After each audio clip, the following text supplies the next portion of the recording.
Bagaimana tanggapan antum mengenai pernyataan Bapak Hashim Ar-Raji yang mengatakan bahwa jenggotnya orang Salafi itu percis seperti jenggotnya orang-orang Yahudi? Itu bagaimana tanggapan antum ya Ustaz? Sampaikan kepada saudara Hashim Ar-Raji, segeralah bertaubat kepada Allah, sebab dia itu sedang menghina sunnah Rasulullah sallallahu alaihi wasallam yang memerintahkan memanjangkan jenggot itu Rasulullah sallallahu alaihi wasallam di dalam hadis yang banyak ya. Salah satunya hadis yang diriwayatkan oleh Al-Imam Muslim yang bersumber dari sahabat Abdullah bin Umar radhiyallahu anhuma, kata beliau, anin Nabi sallallahu alaihi wasallam amara bi ihfa'i syawarib wa i'fa'i lihyati. Coba antum lihat di dalam kitab Ihya Ulumuddin. Di dalam kitab Ihya Ulumuddin dijelaskan di sana, fa innal lihyatu zinatur rijal. Sesungguhnya jenggot itu adalah perhiasan atau ciri khasnya laki-laki. Kemudian misalnya ada orang yang beralasan, kami kan mengikuti mazhab Syafi'i. Silakan antum cek, antum buka kitab-kitab fikih mazhab Syafi'i tentang hukum memotong jenggot. Di dalam kitab-kitab fikih mazhab Syafi'i sendiri disebutkan bahwa mencukur jenggot itu hukumnya haram ya. Meskipun ada sebagian kecil yang menyatakan makruh, tetapi dibantah lagi oleh ulama yang lain bahwa yang benar memangkas jenggot itu hukumnya haram ya. Misalnya di dalam kitab Bugiyah ya, atau Bugiyatul Mustarsyidin, Syekh Abdurrahman atau Imam Abdurrahman bin Umar Ba'alawi, beliau mengatakan nassa Syafi'i radhiyallahu anhu ala tahrimi halqil lihyati. Kata beliau, Imam Syafi'i mengatakan bahwa haram hukumnya mencukur gundul jenggot ya. Itu jelas sekali disebutkan di dalam kitab Bugiyatul Mustarsyidin ya. Kan di dalam I'anat Talibin juga diterangkan di sana, wa yahrumu halqil lihyati, dan diharamkan mencukur jenggot ya. Bahkan kata Al-Imam Al-Ghazali di dalam kitab Ihya Ulumuddin, orang yang mencukur jenggot itu paminal munkaratul kibar. Sesungguhnya mencukur jenggot atau mencabut bulu jenggot itu merupakan kemunkaran yang sangat besar. Assalamualaikum warahmatullahi wabarakatuh. Ikhwanan dan muslimin yang dimuliakan Allah. Dari videonya Ustadz Daswan, yaitu Ustadz Wahabi tersebut, saya akan menanggapi beberapa tanggapan. Pertama, tentang baca kitabnya. Beliau membaca ibarat yang ada di dalam kitab Ihya Ulumuddin karangannya Imam Al-Ghazali. Beliau membaca fa innal lihyatuh zinatur rijali. Beliau membaca al-lihyah dengan dibaca rafa. Padahal yang benar itu dibaca nasab. Karena al-lihyah menjadi isimnya innah itu harus dibaca nasab, bukan dibaca rafa. Karena pengamalannya innah itu tansibul ismah wa tarfa'ul khobar. Artinya innah itu menasobkan isimnya dan merofa'kan khobarnya. Jadi yang benar itu fa innal lihyatah zinatur rijal, bukan fa innal lihyatu zinatur rijal. Itu yang pertama. Kemudian kedua, beliau juga salah ketika membaca ibarat yang ada di dalam kitab I'anatul Talibin karangannya Syekh Abu Bakar Asy-Syato. Beliau mengatakan bahwasanya di dalam kitab I'anah katanya ada ibarat yang menyatakan wa yahrumu halqil lihyati. Beliau membaca halqih dengan dibaca kasroh. Padahal halku itu menjadi fa'il daripada lafadz yahrumu. Yang mana fa'il itu hukumnya harus dibaca rofa, bukan dibaca jar. Jadi yang benar itu wa yahrumu halqul lihyati, bukan wa yahrumu halqil lihyah.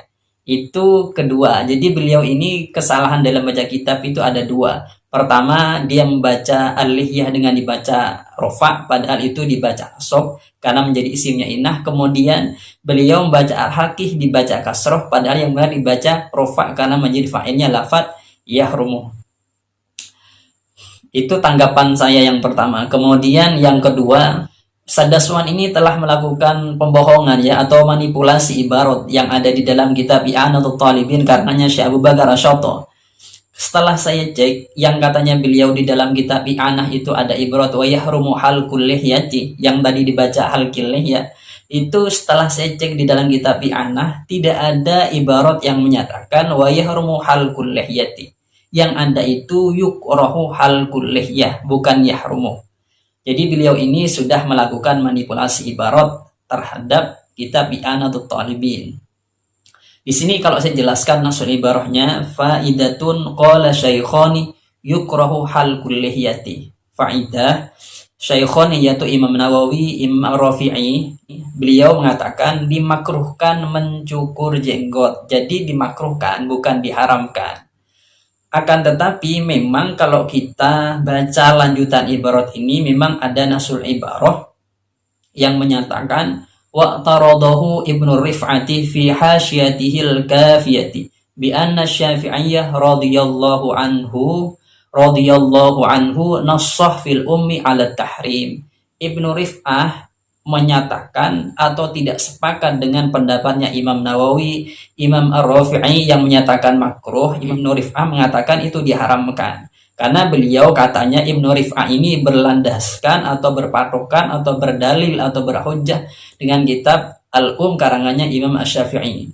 Akan tetapi kalau kita cek di dalam kitab Al-Um itu tidak ada pernyataan yang sharih atau nas dari Imam Syafi'i yang mengatakan wa yahrumu halqul lihyah. Yang ada itu secara ijmal. Karena ibaratnya itu secara ijmal, maka ashabus Syafi'iyah menafsiri atau istilahnya itu mengarahkan kepada itu dimakruhkan bukan diharamkan. Karena ulama muktamadnya dari Imam Asy-Syafi'i yaitu Imam An-Nawawi dengan Imam Ar-Rafi'i itu mengarahkan kepada dimakruhkan bukan diharamkan. Jadi kaul muktamad dari ashabus Syafi'i itu mengatakan itu dimakruhkan bukan diharamkan. Akan tetapi Ibnu Rif'ah ini menyalahi kepada kaul muktamad yang menyatakan itu diharamkan bukan dimakruhkan. Juga menjadi catatan untuk Ibnu Rif'ah.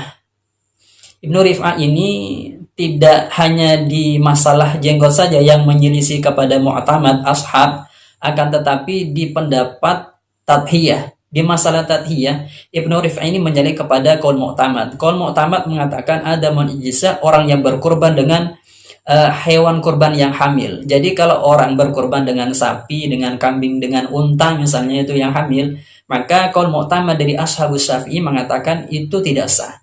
Akan tetapi Ibnu Rif'ah mengatakan itu sah.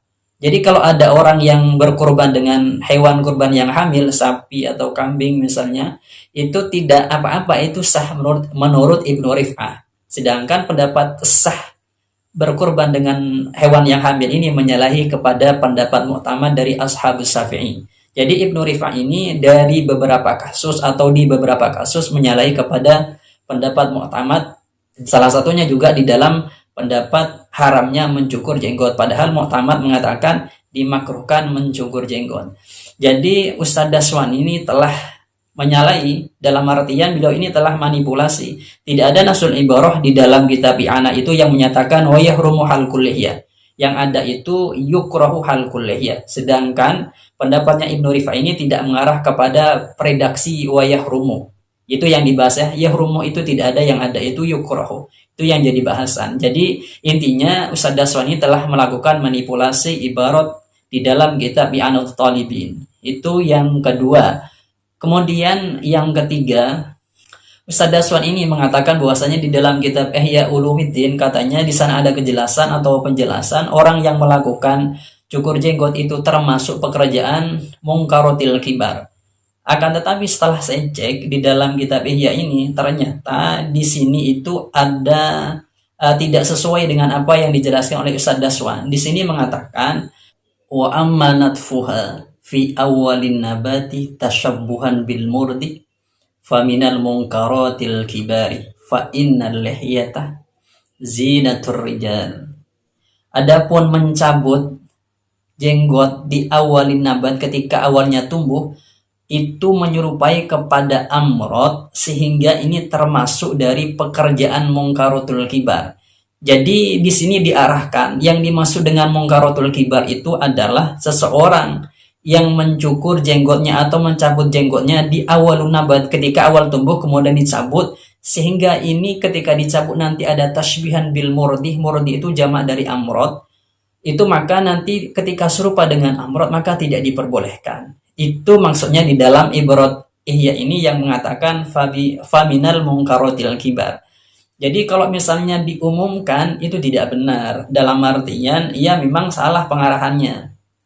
Kalau berlandaskan dalam ibarat di dalam kitab ihya ini, karena ibarat di dalam kitab ihya ini diarahkan kepada lebih spesifik, yaitu orang yang mencukur jenggotnya di awalin abad, maka tidak diperbolehkan. Kenapa tidak diperbolehkan? Karena tashbihan bil murdih atau bil amrod. Itu tidak diperbolehkannya. Jadi Ustadz Daswan ini telah melakukan manipulasi atau pembohongan publik yang menyatakan bahwasanya orang yang mencukur jenggotnya itu termasuk mungkaratul kibar dalam kitab ihya. Padahal harus dijelaskan spesifiknya seperti apa. Itu menurut saya. Kemudian kalau kita mengacu dalam kitab ihya, seharusnya di dalam ibarat ini juga ada lanjutannya, yaitu as-samin tasrihuha li ajlin nasi qala basyarun fil lihyati syirkani tasrihuha li ajlin nas wa tarkuha mutafattilatun li idhariz zuhdi. Di dalam lihya itu ada dua kesyirikan. Pertama, tasrihuha li ajlin nas, yaitu membiarkannya li ajlin nas, artinya karena manusia. Jadi orang yang membiarkan jenggotnya sampai tumbuh lebat itu li ajlin nas, maka kata Imam Ghazali ini termasuk perbuatan yang syirik. Artinya syirik khafi ya. Kemudian kedua, orang yang membiarkannya sampai membengkok karena li idhariz zuhdi, karena biar tampak dia orang zuhud, maka itu juga termasuk syirik khafi. Jadi menurut Imam Ghazali itu orang yang membiarkan jenggotnya sampai panjang itu kalau li ajlin nas maka termasuk orang-orang yang syirik juga dalam artian syirik khafi. Jadi kalau melihat ibarat dalam kitab ihya ini, orang yang memanjangkan jenggotnya tidak melulu baik, akan tapi kadang dia tidak baik karena misalnya membiarkan jenggotnya sampai tumbuh panjang itu karena manusia, itu termasuk syirik menurut Imam Ghazali. Kemudian yang ketiga yang mau saya tanggapi adalah katanya Ustadz Daswan itu, Ustadz Ar-Razi ini telah menghina Nabi Muhammad SAW karena menyamakan jenggotnya orang-orang Wahabi Salafi atau orang-orang Wahabi itu dengan jenggotnya kaum Yahudi Ortodoks yang ada di negara Yahudi. Menurut saya Ustadz Daswan itu kurang sedikit berpikirnya begini, Ustadz Ar-Razi ini bukan menyatakan atau bukan melarang seseorang untuk tidak memanjangkan jenggot, akan tetapi model jenggot yang diadopsi oleh orang-orang Wahabi Salafi yang ada di Indonesia itu seperti model jenggotnya yang diadopsi oleh orang-orang Yahudi Ortodoks yang ada di negara Yahudi. Itu menyamakan modelnya saja. Jadi modelnya mereka ini sama seperti itu. Yang benar itu menurut Ustadz Ar-Razi ini tidak seperti itu. Yang benar itu ya dirapikan, tidak terurai yang seperti itu. Kalau kita melihat dari pendapatnya Imam Ghazali tadi, kalau terurai seperti itu tidak bagus, ya mungkin ini bisa dalam artian ya, ini mungkin di Ajlinas bisa seperti itu, ini tidak baik. Mungkin Ustadz Ar-Razi itu membacanya ke sana. Orang yang memelihara jenggot sampai panjang, kalau tidak dirapikan, seakan-akan itu nanti seperti halnya orang-orang Yahudi Ortodoks yang ada di negara Yahudi. Mungkin seperti itu pikirannya Ustadz Ar-Razi ini. Kalau kita simpulkan, Ustadz Daswan ini pertama telah salah baca kitabnya.